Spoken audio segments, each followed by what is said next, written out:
সম্পর্কে সন্দেহ, বিশ্বাস ও অবিশ্বাসের মাঝামাঝি সেই অস্থিরতার নামই চাপ।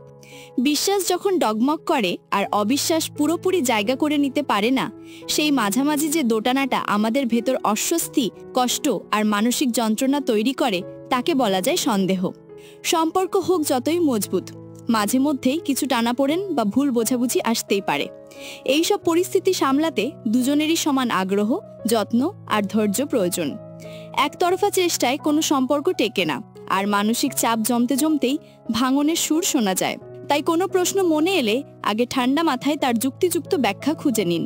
ভালোবাসি না বললে কি ধরে নেবেন? অনেক মানুষ রয়েছেন যারা অনুভূতি গভীর হলেও মুখে বলতে পারেন না ভালোবাসি। এই নীরবতা বা লজ্জা থেকেই অনেক সময় সঙ্গীর মনে সন্দেহ জন্মায়।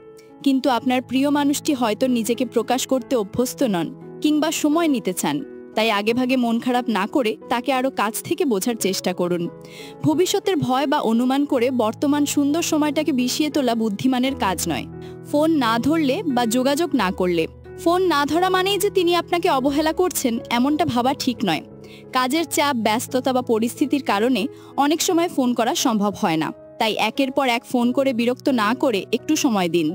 তবে যদি কেউ দিনের পর দিন কোনো খবর না দেয়, মেসেজের উত্তর না করে বা যোগাযোগ এড়িয়ে চলে, তাহলে বুঝে নিন সে ইচ্ছাকৃতভাবেই দূরত্ব তৈরি করছে। এমন পরিস্থিতিতে আত্মসম্মানকে প্রাধান্য দিন। যে সম্পর্ক আপনাকে অবহেলা দেয় তা ধরে রাখার প্রয়োজন নেই। অন্যের সামনে আচরণ বদলে গেলে, অনেকেই আছেন যারা সবার সামনে একরকম আর আপনজনদের সঙ্গে আরেক রকম আচরণ করেন। নিরাপত্তাহীনতা, অপ্রস্তুতি বা ভেতরের দ্বন্দ্ব থেকেও এমনটা হতে পারে। তাই কোনোদিন তিনি জনসমক্ষে আপনাকে উপেক্ষা করলে বা বিরক্তিভাব দেখালে প্রথমেই রাগারাগি শুরু করবেন না। শান্তভাবে বোঝার চেষ্টা করুন কোথায় সমস্যা হচ্ছে। সরাসরি কথা বললে অধিকাংশ ভুল বোঝাবুঝিই মিটে যায়। সবসময় স্মার্টফোনে ব্যস্ত থাকলে, যখন কোনো সম্পর্ক একঘেয়ে হয়ে পড়ে, তখন বোঝা যায় সঙ্গী সোশ্যাল মিডিয়া বা ফোনে বেশি সময় দিচ্ছেন। একসঙ্গে বসে থাকা সত্ত্বেও যদি সে ফোনে ডুবে থাকেন, তবে বুঝতে হবে সম্পর্কের উচ্ছ্বাস কমে গেছে। এই খটকা চেপে না রেখে সময় মতো কথা বললে আবার মানসিক দূরত্ব কমে আসতে পারে। সম্পর্ক মানুষকে শান্তি দিতে হয়, সেই শান্তিই যদি না পাওয়া যায় তাহলে বোঝা হয়ে দাঁড়ায়। কখনো ভাবুক, কখনো উদাস, এটা স্বাভাবিক। মানুষের আচরণ সবসময় একই রকম থাকে না। নানা সময় নানা অনুভূতি কাজ করে, কখনো চিন্তিত, কখনো নির্লিপ্ত।